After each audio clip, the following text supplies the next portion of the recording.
बिस्मिल्लाहिर्रहमानिर्रहीम। अस्सलाम वालेकुम। Welcome to college online.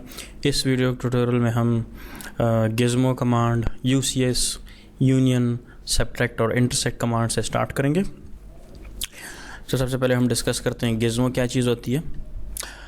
AutoCAD की तरफ चलते हैं। गिज़्मो किसे कहते हैं?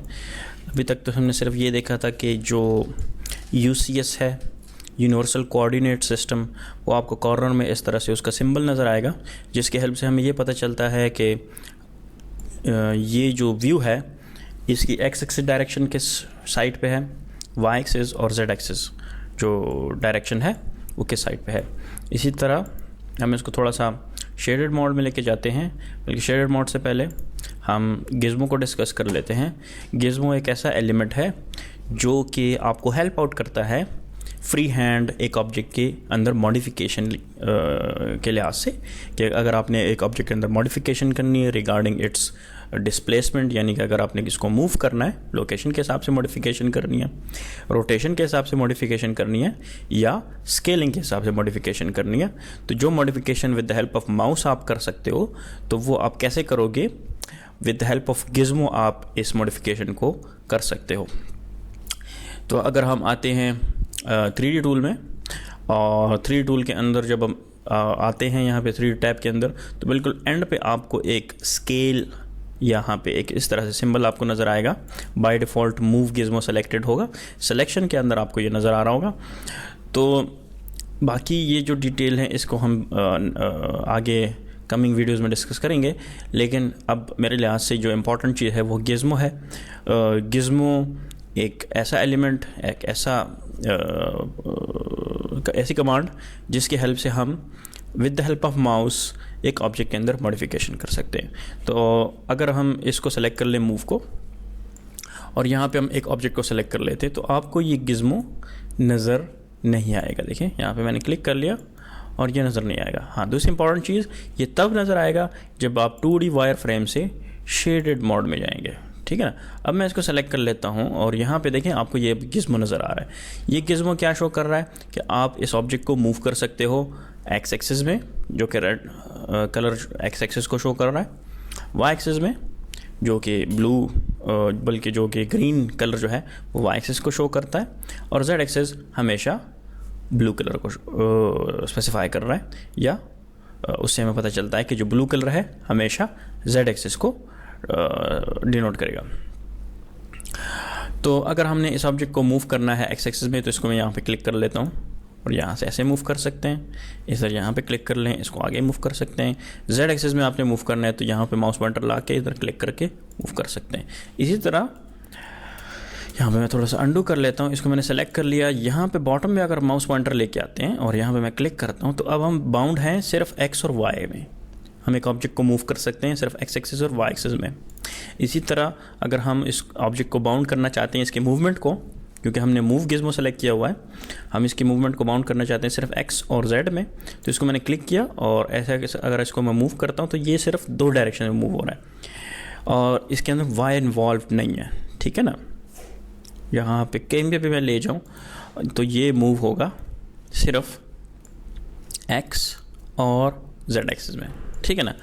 तो ये जो आपको नज़र आ रहे हैं छोटे छोटे बॉक्सेस एक्स और जेड और वाई के दरमियान, तो अगर आपने 2 एक्सिस के अंदर बाउंड करना है उसके ऑब्जेक्ट के मूवमेंट को, तो आपने वहाँ से इसको माउस के हेल्प से क्लिक करके कंट्रोल करना है, ठीक है ना। तो इसी तरह जैसे मूव गिज़्मो है, इसी तरह हमारे पास रोटेशन गिज़्मो है। इसको हम सेलेक्ट कर लें। अगर आपने एक्स एक्सिस में रोटेशन करनी है तो इस ग्रीन, इस रेड लाइन के ऊपर अपना माउस पॉइंटर ला के यहाँ पे क्लिक कर देना है और ऐसे हम इसको रोटेट कर सकते हैं। दूसरी इंपॉर्टेंट चीज़ कि अगर आपके इस व्यू में अर्थो ऑन मोड ऑन है, तो जो कि हम ऑन कर सकते हैं with the help of this button. तो अब ये जब आप इसको रोटेट करेंगे तो ये इस तरह से आपके सामने ये जंप्स आपके सामने शो करेगा कि मूव हो रही हैं 90 एंगल पे, ठीक है, जो कि आप यहाँ से चेंज कर सकते हैं बाय डिफ़ॉल्ट। अगर 90 को सिलेक्ट कर लूँ तो देखिए अब इस तरह से मूव हो रहा है। इसको मैं ऑन कर लेता हूँ तो फिक्स 90 डिग्री पे रोटेट होगा। अगर इसको आप ऑफ़ कर लेते हैं तो अब आप फ्री हैंड इसको मूव कर सकते हैं। इसी तरह अगर यहाँ से मैं माउस पॉइंटर लेके आता हूँ, यहाँ से इसको मैं रोटेट कर सकता हूँ वाई एक्सिस की डायरेक्शन में। इसी तरह जेड एक्सिस में, ठीक है ना। तो जैसे कि और भी हैं इसमें स्केल गिज़्मो, इसको आप एक्यूरेटली फिक्स डायरेक्शन में या अपने ऑब्जेक्ट को स्केल करना चाहते हैं तो यहाँ से आप इसको स्केल कर सकते हैं। देखिए अगर यहाँ पे मैं आता हूँ मैश को सेलेक्ट कर लूँ, मैश ऑब्जेक्ट को, ठीक है ना। अब इसको मैं सेलेक्ट कर लेता हूँ और अपना माउस पॉइंटर यहाँ पे लेके आता हूँ, तो आप मैश ऑब्जेक्ट को फ्रीली स्केल कर सकते हैं किसी भी डायरेक्शन में, ठीक है ना। लेकिन जो सॉलिड ऑब्जेक्ट है उसको आप किसी एक डायरेक्शन में स्केल नहीं कर सकते। देखिए इसको मैं सेलेक्ट करता हूँ, मैं चाहता हूँ इसको एक्स एक्सिस में मूव स्केल करूँ, तो वो आप इसको नहीं कर सकते, बल्कि ये स्केल होगा completely full X Y Z तीनों डायरेक्शन में इक्वल रेशो से ये ऑब्जेक्ट स्केल होगा। लेकिन अगर कोई मैश ऑब्जेक्ट है वो आप किसी भी एंगल से आप इसको स्केल कर सकते हैं ना, कि यहाँ से मैंने सेलेक्ट किया, मैं ऐसे इसको वापस बड़ा कर सकता हूँ, ठीक है ना। इसको मैं डिलीट कर लेता हूँ। अगर आपने गिज़्मो इस्तेमाल नहीं करना तो आप क्या कर सकते हो, यहाँ पे क्लिक कर लें और नो गिज़्मो सेलेक्ट कर लें। तो इसको मैं सेलेक्ट करूँगा, गिज़्मो आपको नज़र नहीं आएगा। तो ये बहुत इंपॉर्टेंट कमांड थी, गिज़्मो पे आप अगर समझ जाएं तो आपका काम बहुत आसान हो जाएगा 3D स्पेस में काम करना। फिर उसके बाद है UCS, जैसे कि हमें पहले डिस्कस कर लिया, यूनिवर्सल कोऑर्डिनेट सिस्टम। ये UCS जो है, इसको अगर आप समझ जाते हैं तो आपको 3D स्पेस में काम करना आपके लिए काफ़ी आसान हो जाएगा। इसको अगर आप चेंज करना चाहते हैं तो सबसे एक सिंपल और आसान तरीका ये है कि फॉर एग्ज़ाम्पल अब अगर मैं कोई ऑब्जेक्ट बनाता हूँ तो ये तो अभी यहाँ पे बन रहा है ग्राउंड पे, जेड एक्सिस की टॉपवर्ड डायरेक्शन है इसकी। अगर आपने कोई ऑब्जेक्ट बनाना है इस ऑब्जेक्ट के ऊपर, ठीक है ना, इस वॉल के ऊपर अगर आपने कोई ऑब्जेक्ट बनाना है तो आपने अपनी UCS को चेंज करना है। तो एक तरीका UCS का चेंज करने का कुछ इस तरह से है कि ना, माउस पॉइंटर इसके ऊपर लेके आते हैं, इसको क्लिक कर लेते हैं और यहाँ पे फिर उसके बाद दोबारा क्लिक करेंगे और यहाँ से इसको पकड़ के इस ऑब्जेक्ट के ऊपर लेके आते हैं। तो जेड एक्सिस इस फेस के बेस पे चेंज हो जाएगा, ठीक है। अब अगर हम किसी ऑब्जेक्ट को बनाते हैं इस ऑब्जेक्ट के ऊपर तो वो बिल्कुल इस डायरेक्शन में बनेगा, ठीक है ना, ठीक है। इसी डायरेक्शन के ऊपर इसी डायरेक्शन में बन जाएगा। देखें अब हम यहाँ पे रेक्टेंगल ड्रॉ करते हैं तो यहाँ पे बन रहा है, ठीक है। 3D स्नैप, इसको भी ऑफ कर ले। हाँ, 3D स्नैप जो है वो हमें प्रॉब्लम जनरेट कर रहा था, उसको आपने यहाँ से ऑफ़ कर देना है। अब इसको मैं यहाँ से सेलेक्ट करके डिलीट कर सकता हूँ। कहने का मेरा मकसद ये है कि अब इस साइड पे अगर मैंने कोई ऑब्जेक्ट बनाना है तो माउस पॉइंटर यहाँ पे लाते हैं, यहाँ पे क्लिक करेंगे, इसको इस तरह पकड़ के इस फेस पे ले आए, यहाँ पे क्लिक कर लें। अब मैं कोई भी ऑब्जेक्ट बनाऊँगा तो यहाँ पे फॉर एग्जाम्पल रेक्टेंगल ड्रॉ करता हूँ, ठीक है, इसके ऊपर बन रहा है, ठीक है। सर्कल ड्रॉ करना है तो यहाँ पर आएँ और इन दोनों को ऑन कर लें और ये इस तरह से आप इसको ऐसे बना सकते हैं, ठीक है। 3D स्नैप ऑफ है तो इस वजह से प्रॉब्लम नहीं हो रही। तो जब भी आप एक ऑब्जेक्ट बनाएं तो 2D स्नैप ऑन रखें, 3D को ऑफ़ कर लें फ़िलहाल। जब ज़रूरत पड़े तो इसको आप ऑन भी कर सकते हैं यहाँ से, ठीक है। वर्टिसेस की बेस पे आपने स्नैपिंग करनी है, मिड पॉइंट या एज या नोड, ये मुख्तलिफ़ किस्म के 3D स्नैप ऑप्शंस हैं। इसकी सेटिंग्स आप जाके यहाँ पे आप अपने स्नैप्स को कंट्रोल कर सकते हैं। यहाँ पे इसको इस वॉल के ऊपर ट्राई कर लेते हैं, यहाँ पे ड्रॉ कर लेते हैं इस जगह पे। यूसेस पहले यहाँ पे इसको पकड़ के यहाँ से पकड़ के यहाँ से ले आए,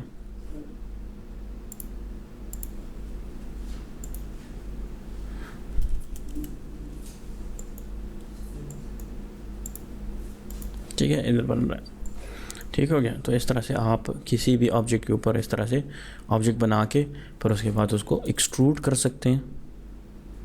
यहाँ पे आ जाएं, इसको सेलेक्ट कर लें और इस तरह से बाहर की तरफ एक्सट्रूड कर लें।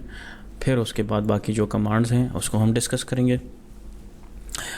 नेक्स्ट जो कमांड है वो है यूनियन, फिर उसके बाद सब्ट्रैक्शन और इंटरसेक्ट। यूनियन को सबसे पहले डिस्कस करते हैं। जैसे कि यूनियन से हमें पता चल रहा है कि मल्टीपल ऑब्जेक्ट्स को अगर आपने यूनाइट करना है, फॉर एग्जांपल यहाँ पे ये एक ऑब्जेक्ट है, पहले मैं यहाँ पे अपनी UCS को चेंज कर दूँ। अच्छा, एक और इम्पॉर्टेंट पॉइंट के अपनी UCS को अगर आपने चेंज करना है तो यहाँ पे अगर वर्ल्ड के ऊपर क्लिक कर लें तो बाय डिफ़ॉल्ट इस वर्ल्ड कोऑर्डिनेट सिस्टम की बेस पे आपका UCS चेंज हो जाएगा। इसी तरह अगर आपने फेस UCS इस्तेमाल करना है, किसी एक ऑब्जेक्ट के फेस की बेस पे अपने UCS को चेंज करना है तो यहाँ से आप उसको चेंज कर सकते हो 3 पॉइंट्स या एक्स एक्सिस। तो इसके ऊपर थोड़ी सी आप प्रैक्टिस कर लें, आपको ये क्लियर हो जाएगा। फॉर एग्जांपल लेट्स सपोज मैंने फेस की बेस पे चेंज करना है तो फेस को मैंने सेलेक्ट किया, इस ऑब्जेक्ट के किसी भी फेस को मैं सेलेक्ट कर लूँगा, ठीक है, और एंटर का बटन प्रेस कर लूँगा तो ये फेस जो है, इस फेस के बेस पे मेरा ये यूसीएस चेंज हो जाएगा और मैं अब जो भी ऑब्जेक्ट बनाऊंगा वो यहाँ पे बनेगा। जैसे कि यहाँ से हम कंट्रोल कर सकते हैं, एक शॉर्टकट है, इसी तरह यहाँ से भी हम कंट्रोल कर सकते हैं। UCS enter. अच्छा, हम बात कर रहे थे यूनियन की, तो यहाँ पे मैं अपने यूसीएस को चेंज कर लेता हूँ, वर्ल्ड कोऑर्डिनेट, एक रेक्टेंगल यहाँ पे बना लेते हैं और इसकी मैं 2 कॉपी ले लेता हूँ यहाँ से यहाँ तक, ठीक है, और इस जगह तक, और इसको मैं यहाँ से एक्सट्रूड कर लेता हूँ यहाँ से यहाँ तक, ठीक है, और हर एक ऑब्जेक्ट को एक डिफरेंट लेयर में डाल देते हैं। इस ऑब्जेक्ट को मैंने सेलेक्ट कर लिया, यहाँ से मैं इसको सेलेक्ट कर लेता हूँ ग्रीन, और अब यहाँ पे मैं इसको थोड़ी सी इसकी कॉपी ले लूँ, इस जगह से इस जगह तक और यहाँ से यहाँ तक। अच्छा, यूनियन कमांड इस्तेमाल करने के लिए हमने कीबोर्ड से टाइप करना है UNI is equal to union. Union का मतलब यह है कि एक से ज़्यादा मल्टीपल ऑब्जेक्ट्स को आप आपस में कंबाइन कर सकते हो। जब UNI टाइप करके एंटर करेंगे तो आपको कमांड लाइन पे कहेगा कि सेलेक्ट ऑब्जेक्ट्स, आपने ऑब्जेक्ट को सेलेक्ट कर लेना है, जिन ऑब्जेक्ट्स को आपने यूनाइट करना है। जिन ऑब्जेक्ट्स को मैंने सेलेक्ट किया और एंटर का बटन प्रेस किया तो ये सारा का सारा रेड हो गया। अच्छा, ये रेड क्यों हुआ? क्योंकि पहला ऑब्जेक्ट जो था वो रेड था और हमने पहले सिलेक्शन रेड की थी, तो ये सारा के सारा ऑब्जेक्ट आपका रेड हो जाएगा। इसी तरह अगर मैं UNI करता हूँ और ग्रीन सेलेक्ट करता हूँ और फिर उसके बाद इस साइड पे आता हूँ तो सारा का सारा ऑब्जेक्ट ग्रीन हो जाएगा, इस लेयर में चला जाएगा। जो ऑब्जेक्ट आप पहले सेलेक्ट करोगे उसी लेयर के अंदर वो सारे ऑब्जेक्ट्स यूनियन के अंदर शामिल हो जाएंगे। अच्छा, ये तो थी यूनियन कमांड, इसको आप यूज़ कर सकते हो वॉल्स के लिए। फॉर एग्जांपल आपने मल्टीपल वॉल्स बनाए हुए, जैसे कि ये है और ये है, आपने क्या करना है, मल्टीपल वॉल्स बना लेने हैं, फिर आपने उसको UNI कमांड से यूनाइट कर देना है इस तरह से, ठीक है। तो आपके पास सिर्फ एक सिंगल वॉल आ जाएगी। फिर उसके बाद आपने क्या करना है, फेस UCS को सेलेक्ट कर लेना है, व्यू में आएंगे 3D टूल में, और फिर उसके बाद फेस UCS और यहाँ पे फेस को सेलेक्ट कर लें और एंटर का बटन प्रेस करें। फिर उसके बाद आप यहाँ पे सिंपल रेक्टेंगल ड्रॉ करें और फिर उसके बाद इसको एक्सट्रूड करके जैसे यहाँ पे और इस साइड पे, और फिर उसके बाद बाकी कमांड्स करने। अच्छा, नेक्स्ट कमांड है सबट्रैक्ट कमांड।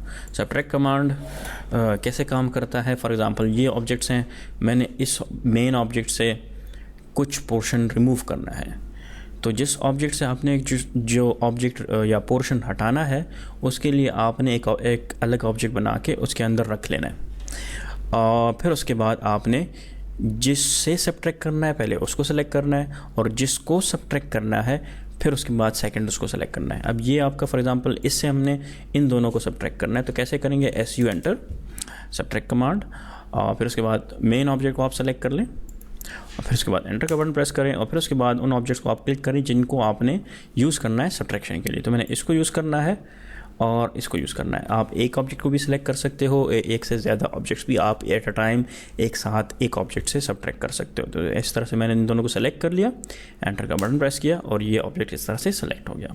अच्छा, दूसरी इंपॉर्टेंट चीज़ ये देखें, यहाँ पे 3D टूल्स में जब हम आते हैं, अब हमने यूनियन कमांड इस्तेमाल की।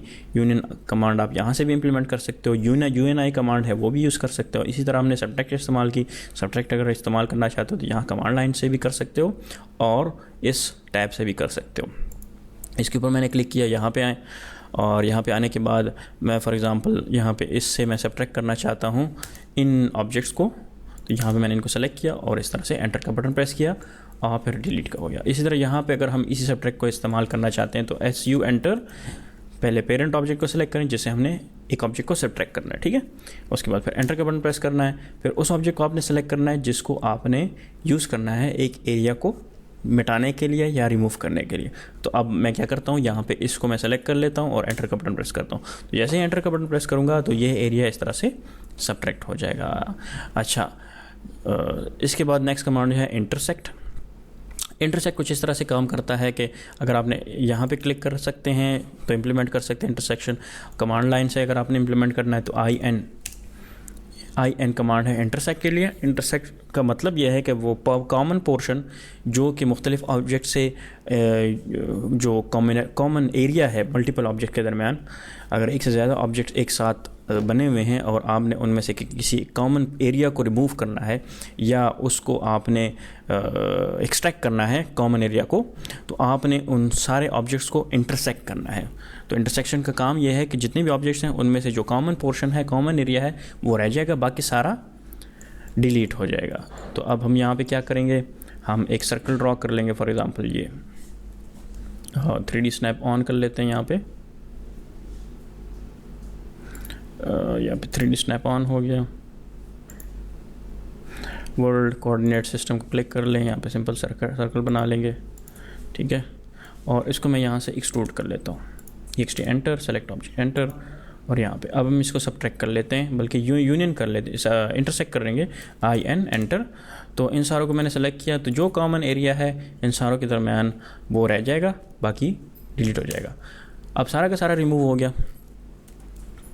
सारा का सारा इस वजह से रिमूव हुआ क्योंकि कोई भी ऐसा एरिया नहीं है जो सारों ऑब्जेक्ट्स के कॉमन वो शेयर हो, सारे ऑब्जेक्ट्स के दरमियान वो कॉमन एरिया शेयर हो। ऑब्जेक्ट को जैसे मैं डिलीट करूँगा, अब इसको मैंने सेलेक्ट किया और अब इन दोनों के दौरान जो कॉमन एरिया है वो ये वाला एरिया है, तो IN एंटर, और इन दोनों को मैंने सेलेक्ट किया और एंटर का बटन प्रेस किया। ये कॉमन एरिया इसमें से एक्सट्रैक्ट हो गया। आप यहाँ से भी इस्तेमाल कर सकते हो और यहाँ से भी इस्तेमाल कर सकते हो। तो ये गिज़्मो, UCS और यूनियन और सब्ट्रैक्ट और इंटरसेक्ट की कमांड्स थी, जो बहुत इंपॉर्टेंट कमांड है। इन्हीं कमांड्स को हम यूज़ करते हुए एक छोटे से कमरे को हम 3D में कन्वर्ट करेंगे। हमने वॉल्स बना ली थी, वॉल्स का तरीका मैंने आपको बता दिया। अब उसके अंदर हम विंडोज़ के लिए रेक्टेंगल्स ड्रॉ करेंगे, डोर्स के लिए भी रेक्टेंगल ड्रॉ करेंगे, फिर उसको हम एक्सट्रूड करेंगे, फिर उसके बाद उसकी सब्ट्रैक्शन करेंगे। सब्ट्रैक्शन के बाद हम क्या करेंगे कि जो फ्लोर है, फ्लोर को बनाएंगे, और फिर उसके बाद हम shift कमांड की हेल्प से कैसे मुख्तलिफ रेक्टेंगल्स को 0 लेवल से Z एक्सिस में मूव करेंगे। तो ये सारी कमांड्स नेक्स्ट वीडियो में डिस्कस करेंगे। तो इस वीडियो में यहाँ तक ही, मिलते हैं नेक्स्ट वीडियो में।